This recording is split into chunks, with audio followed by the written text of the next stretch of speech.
Assalamualaikum warahmatullahi wabarakatuh. Bismillahirrahmanirrahim. Alhamdulillahirabbil alamin. Wassalatu wassalamu ala asrofil anbiya wal mursalin wa ala alihi wa sahbihi ajmain abadu. Qala musannif rahimallahu taala wa nafa'ana bihi wa bi ulumihi bid-dharain amin. Mari pada kesempatan hari ini kita lanjutkan kajian kita untuk melanjutkan kajian di hari yang lampau. Bismillahirrahmanirrahim. Wa qalatil yahudu, wa qala ngucap sapa al yahudu, berapa orang Yahudi, lama duiko hari kalane den rupakake apa rezeki alaihim ing Yahudi bitak dibim sebab oleh ngorono Yahudi an Nabi sallallahu alaihi wasallam bada angkanu sawise yen to ana Yahudi iku aksaron nasi luwih akeh manungsa apane malan bandani. Jadi memang kehidupan di dunia ini kan ya berubah ya. Asalnya ada yang miskin, suatu saat jadi kaya, ada yang kaya jadi miskin, atau mungkin keturunannya ya. Sekarang kaya mungkin keturunan jadi miskin, sekarang miskin keturunan jadi kaya. Tapi di sini disebutkan di Al-Qur'an ini hubungannya dengan perkataan orang Yahudi pada masa Rasulullah. Ketika Rasulullah datang di Madinah, ya banyak orang yang mampu, banyak orang yang kaya. Rasulullah di Madinah kan kurang lebih 12 tahun ya. Ya dia kan tidak suka dengan Rasulullah, menghina dan lain sebagainya ya. Karena apa? Ya kedudukan mereka kan dengan ada Rasulullah mungkin terpengaruh ya, mungkin secara ekonomi, secara ketokohan dan lain sebagainya yang mengikuti berkurang, mungkin ekonominya juga tambah kurang menjanjikan kan gitu.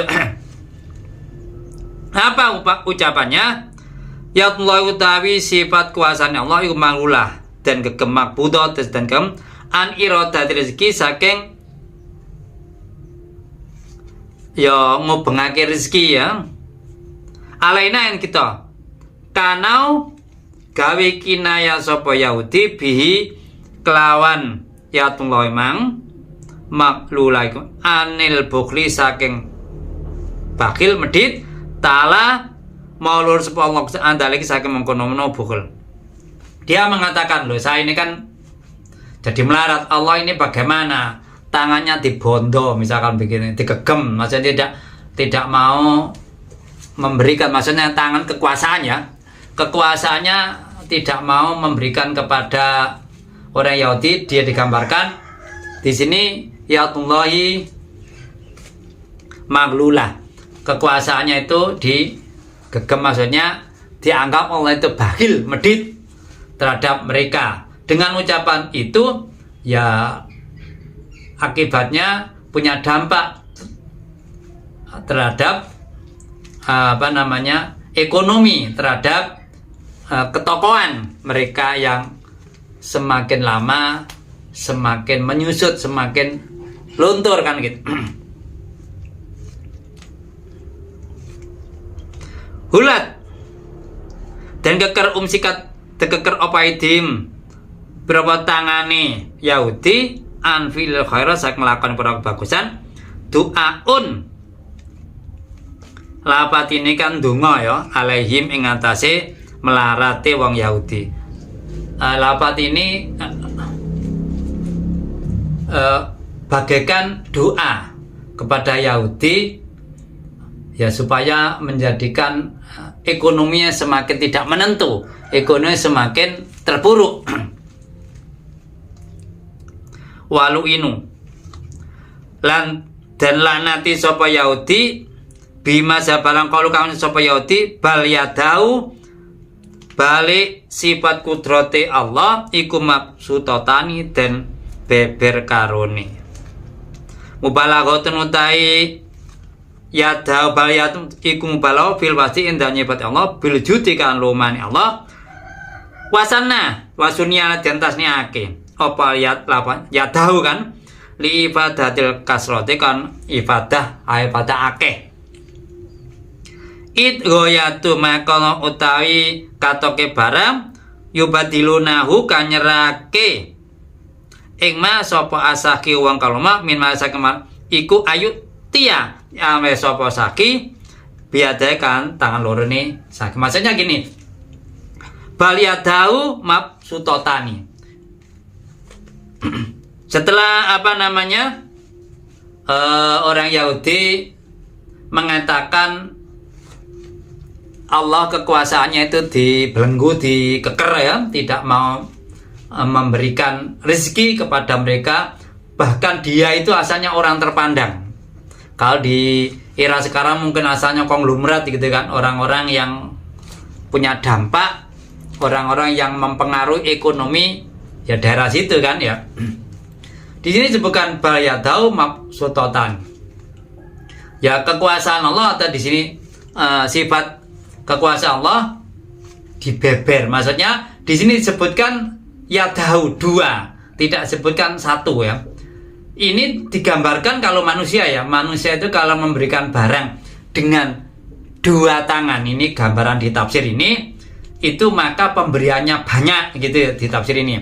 Atau mungkin juga bisa saja di tafsir yang lain kan, namanya tafsir kan. Pokoknya artinya Allah memberikan rezeki kepada orang ya sebanyak-banyaknya kan? Tetapi yang jelas ya orang yang dikendaki ada yang mendapatkan banyak dan ada yang dikendaki mendapatkan sedikit, tidak disamarata. Mengapa kok begitu?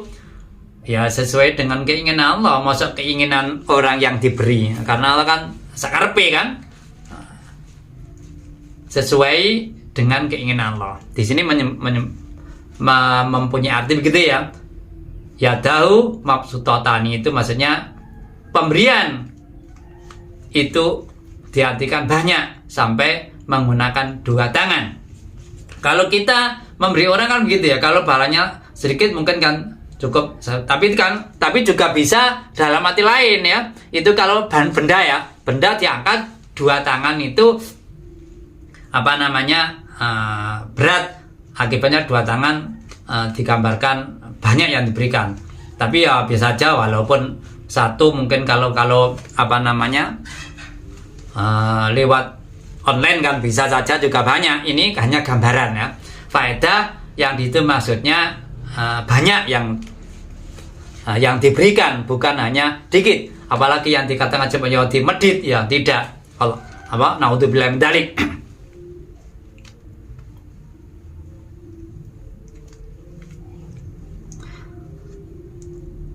Yungfiku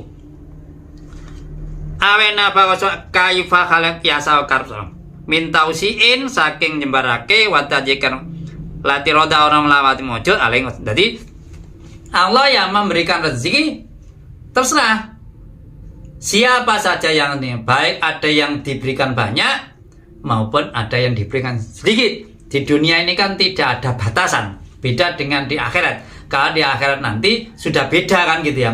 Orang yang akan diberikan banyak, maksudnya orang yang akan mendapatkan pahala, dan orang yang akan mendapatkan siksa ya, kenikmatan. Kalau di dunia semua ciptaan Allah akan mendapatkan rezeki sesuai dengan yang dikehendaki Allah. Tetapi secara lahiriah ya ada usaha dari manusia, bukan diam-diam lalu dapat banyak, kemudian yang kerja dapat, tidak bisa kita mulai itu diam dapat banyak, kita kerja dapat tidak bisa. Itu kan ketentuan Allah. Semua manusia harus wajib ikhtiar untuk usaha ya.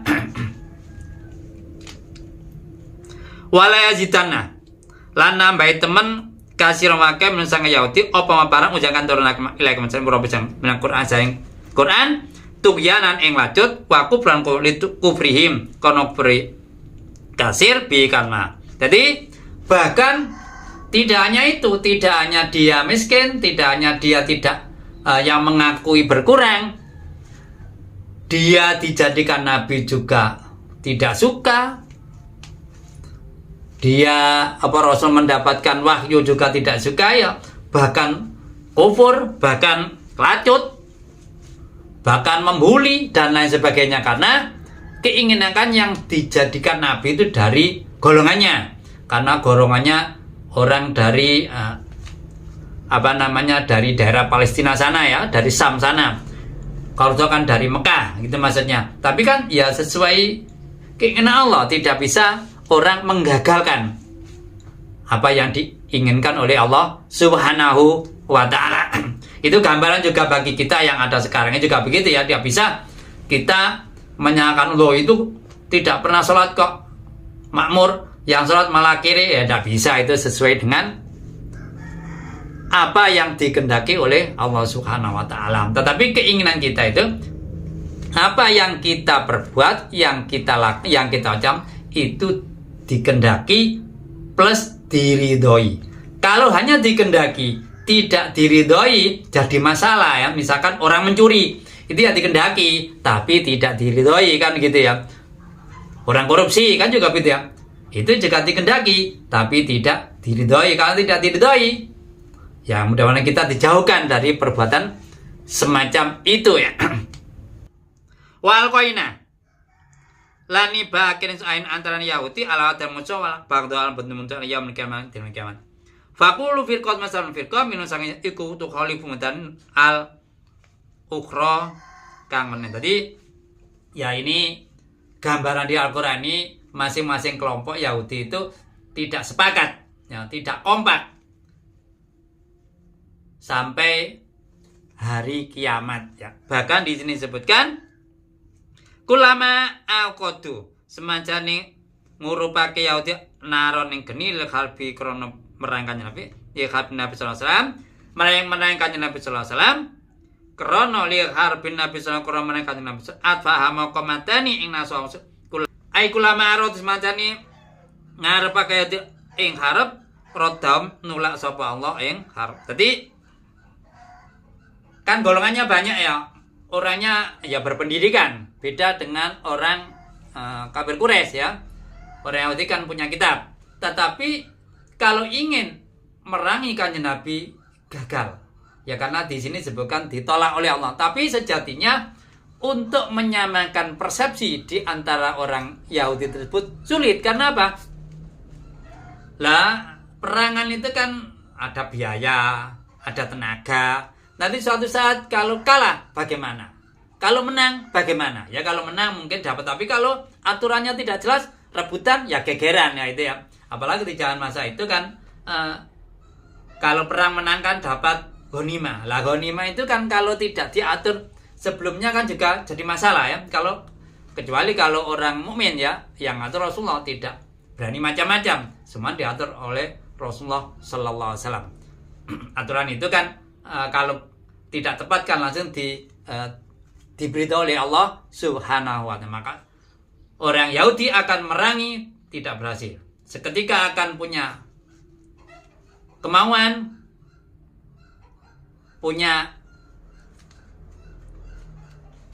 tadi untuk merang tidak berhasil dan ditolak Allah dalam hati, tidak sampai terjadi kekompakan, tidak sampai terjadi persatuan, tapi pecah terus.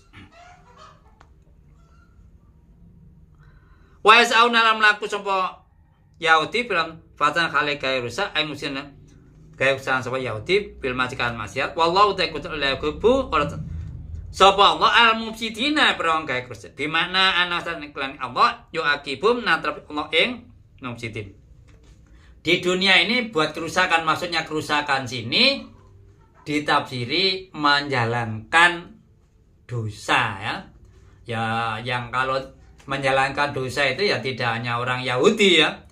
Ya orang mukmin juga banyak yang menjalankan dosa. Tapi dosa di sini yang melampaui batas dalam arti yang tidak dimaafkan karena dosanya berupa kufur. Kufur itu kan nanti diakhirkan amal kebaikan terhadap manusia selama di dunia ini tidak diperhitungkan. Kalau orang sudah kufur, walaupun berapa miliar, berapa triliun yang pernah diamalkan kepada orang lain, di sana tidak diperhitungkan. Ya hanya di dunia sini, mungkin kalau amalnya baik terhadap manusia, dihormati, kan gitu ya. Diperbaiki orang-orang yang lain, nah itu. Tapi di sana tidak dihormati.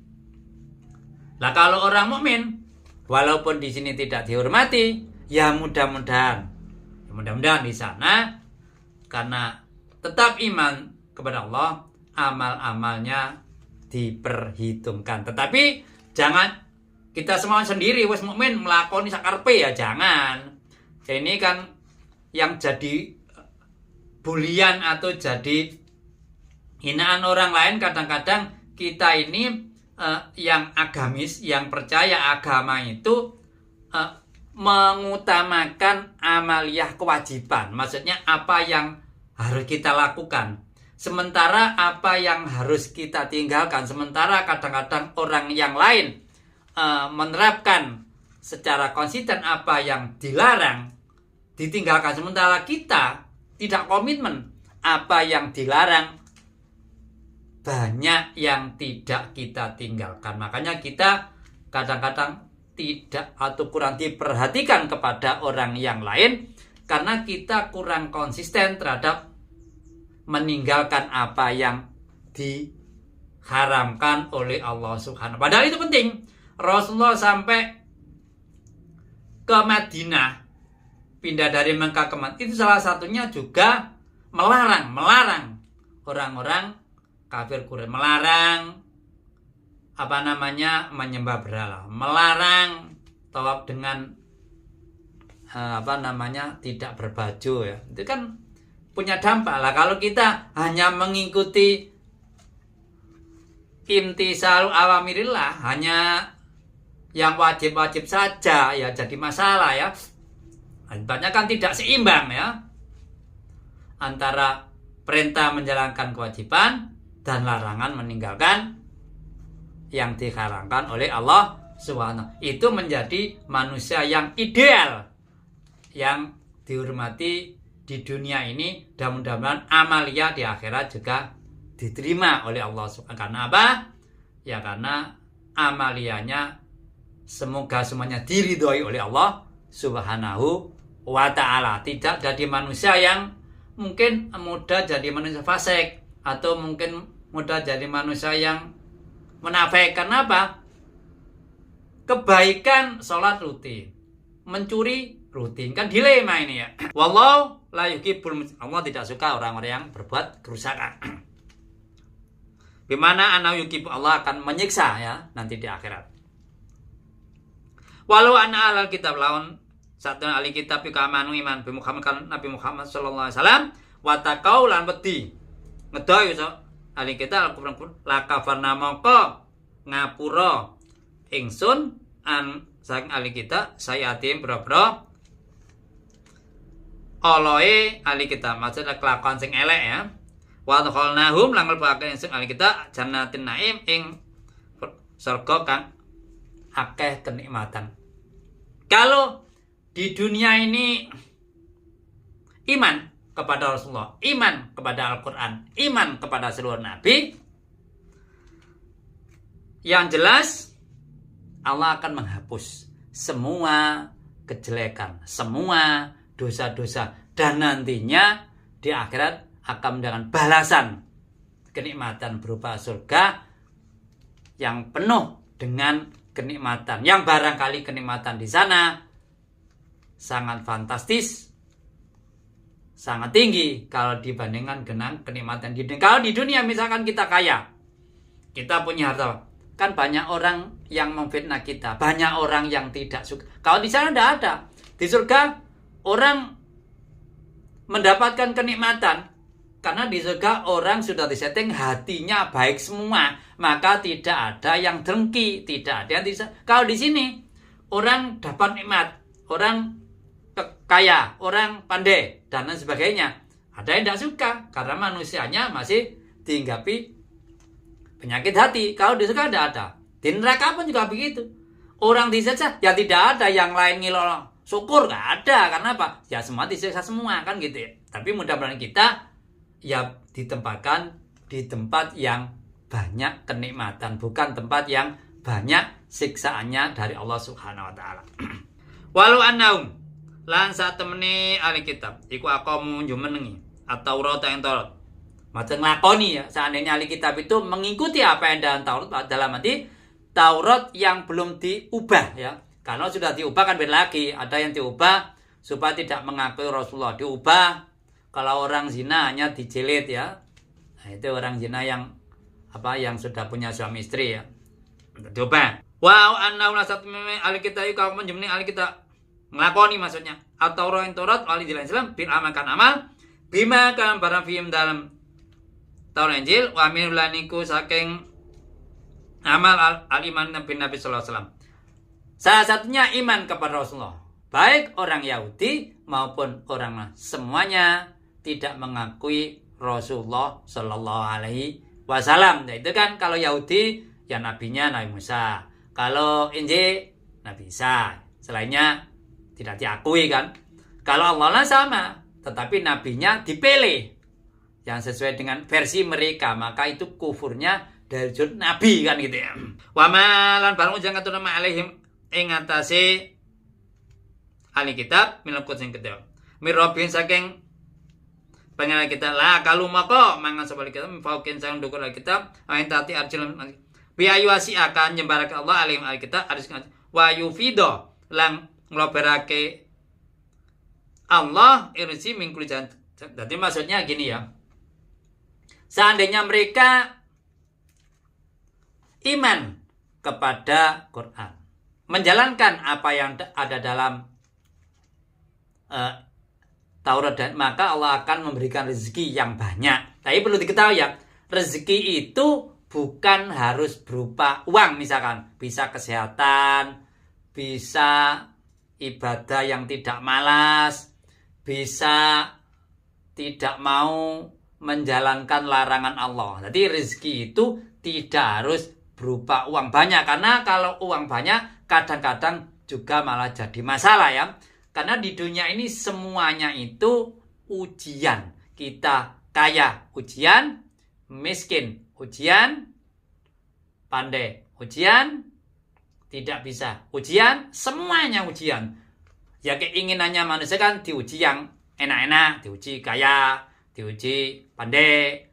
Tidak bisa, ya sulit ya. Namanya itu ketentuan Allah ya. Sesuai dengan keinginan Allah, kita tidak bisa. Kita minta, berdoa kan minta, tapi hasilnya kan sesuai dengan apa yang dikehendaki Allah Subhanahu wa taala. Minum saking ahli kita umatun utai umat jamaah muntasnya kan menjono. Eta majeng umat bikan ma wahum utai jamaah utai umat iku min man wang aman kan Nabi sallallahu alaihi wasallam kapten lai salam ashabi. Ada sebagian orang Yahudi ya sebagian kecil ya yang mengikuti jejak Rasul, seperti sini Abdullah bin Salam ya dan sahabatnya. Dia ya percaya kepada Rasulullah, percaya kepada Quran, dan dia kalau di Tauratnya juga diikuti dalam arti yang tidak diubah kan gitu ya, yang belum diubah kan gitu. Ini contoh, tapi sebagian kecil, yang sebagian besar ya kafir, ya munafik. Ini kan yang mukmin sejati, yang contoh dari orang Yahudi di masa Rasulullah itu ya. Kalau dia sekarang kan juga begitu ya. Sekarang juga begitu ya, sama kita sebagai mukmin kan juga ono sing mukmin sungguhan, ada yang tanda kutip mungkin gak temenan kan gitu ya. Ada yang ya setengah munafik kan gitu. Kewajiban lancar, dosa juga lancar. Ini kan jadi manusia bermasalah ya. Lah kalau terus-terusan menjalankan dosa yang pancet, kapan kita untuk tobatnya? Tobat itu kan harapannya setelah tobat tidak menjalan lagi. Seperti kalau di pejabat ya tidak korupsi ya. Kalau kita korupsinya terus kapan? Ya setelah pensiun ya. Kalau tidak saya pensiun meninggal dunia kan jadi masalah kan gitu ya. Wa kasirul tawake misang ahli kita bisa Allah teman bisa apa barang saya tegesi barang ya malung kang lakoni sebagai eman tadi. Ya mayoritas apa yang dijalan jelek tadi membuat kerusakan, amalia yang jelek, dosa, bahkan ya tadi ya kafir atau mungkin munafik kan gitu ya, bahkan mendustakan apa yang dikatakan Rasulullah, bahkan memberitahu kepada orang-orang yang tidak mengerti ya, maksudnya apa yang ada dalam kitabnya ditunjukkan Rasulullah itu bukan Rasul dan lain sebagainya kan gitu ya. Tetapi orang yang tidak ngerti ya mengikuti saja. Maka di era sekarang kita sebagai manusia harusnya tahu, kita sebagai muslim harus tahu Quran itu dan harus tahu isinya. Kalau kita tahu isinya, kita mudah diombang-ambingkan oleh orang yang lain. Bahkan di era medsos ini malah mudah orang memberitahukan, pokoknya ngomong kalau dasare koyoke bener, koyoke ya. Karena sekarang di framing ya, banyak yang menyetujui seakan-akan itu benar, seakan-akan itu tidak ada masalah, padahal mungkin saja secara agama bermasalah kan gitu. Ya ayyuhal rasul, rasul, maksudnya kan Nabi sallallahu alaihi wasallam balik nekan sira jami aman jangan barang unjakan turun koma ila kamasira min rabbi sampean wa taktum lan ojo mentaka sira minus sakema unjila sayan suci khauban kono wedi antunala dan kena sira bimakroen kan barat. Ini perintah Allah, apapun semua yang berikan, tablekan kepada umatmu, jangan ada yang disimpan. Terutama mungkin takut akan orang lain. Karena apa? Ya orang itu kalau melakukan perubahan pasti ada musuhnya. Nah ini jangan sampai takut kamu dibunuh, kamu dipenjara. Ini janji dari Allah untuk memberikan keselamatan, menjaga kepada Rasulullah. Wa ilam tab'al. Lamun orang ngakon sapa sira nekake sapa sira nekan sapa sira ailam tuban tablek sapa jami'an sama unjila kantor ma'ilang sira fa bala moko orang kake sira isa tahu ing risalah Allah pilih berarti ngapal wa jam lan jawa. Ada yang baca risalah tahu, ada yang baca risalah tahu, ada yang baca risalah tihi. Jadi kalau risalah tahu itu mufrad, kalau baca risalah tihi itu jamak. Liana kitman abadiyah konsepnya sebagian risalah kakmen kulkau sebagian menyimpan sebagian apa yang diwahyukan podo ambek nyimpen kabeh ya. Wallahu ta'ala yasimu kang rasul Allah sira minan nasim yak tuluka yang temakani maten nas insulun. Allah menjaga kamu, bukan akan Allah menjaga kamu dari manusia, sifat dengki manusia, tidak baik manusia, jahat manusia. Kamu dibunuh, kamu di penjara, tidak akan, karena sudah janji dari Allah. Ya mungkin itu kalau dibully, jadi harus sabar kan, diilokno. Tapi kan itu tidak menghambat tablek, kecuali kalau di penjara, ya sulit jadi tablek ya, atau mungkin dibunuh apalagi, tidak bisa ya. Selain itu, pokoknya yang masih mungkin tablek itu dijaga oleh Allah. Misalkan perangan, ya Rasulullah mungkin saja kena ya. Tapi kan tidak mempengaruhi tablek, masih bisa. Misalkan sakit sebentar kan bisa ya. Masih tidak berhenti tablek. Ini maksudnya dari ayat ini, apa yang diturunkan Allah ya harus disampaikan semua. Tidak boleh sebagian. Dan Allah menjaga orang-orang yang jahat kepada Rasulullah SAW. Wakana Rasulullah SAW uyur Rasul dan Joko SAW kata nasa ayat imang ya Allah ya simukan nas. Faqala mangkong desa insorifu budal tadi. Insorifu ya maksudnya Rasulullah itu kan dijaga oleh para sahabat sebelum ada ayat ini. Ya namanya mereka kan takulan nih kalau Rasulullah meninggal kan sudah tidak ada wahyu lagi. Kalau yang sahabat kan tidak masalah karena masih ada. Tapi setelah ada ayat ini Rasulullah menyuruh sahabat buyar karena Allah sudah menjamin keamanan Rasulullah SAW. Inna satu mulai diur al-qawmainkom al-kafin-kafin. Allah tidak akan menunjukkan orang-orang yang kafir. Jadi orang yang sudah ditakdirkan kafir, ya walaupun diberikan tablek sampai yang memberikan kesal mulutnya sampai muru, ya tidak masuk karena sudah diciptakan Allah, dikehendaki Allah, tidak mau mendengarkan, maksudnya mendengarkan yang berpikir, ya kerung kupingnya ya, tapi tidak mau mendengarkan. Sampai di sini, barangkali penjelasan ada yang kurang tepat, saya menasukan agar ke depan kajian kita semakin baik. Raditu billahi robba, wabil islami dina, wabi Muhammadin nabiyya wa rasulah, Rabbi zidni ilma, warzuqni fam, Rabbi surah li sadri, wa yasir amri wa hlul uqdatam min lisani yafqahu qawli. Akhirul kalam. Wabillahi taufiq wal hidayah. Assalamualaikum warahmatullahi wabarakatuh.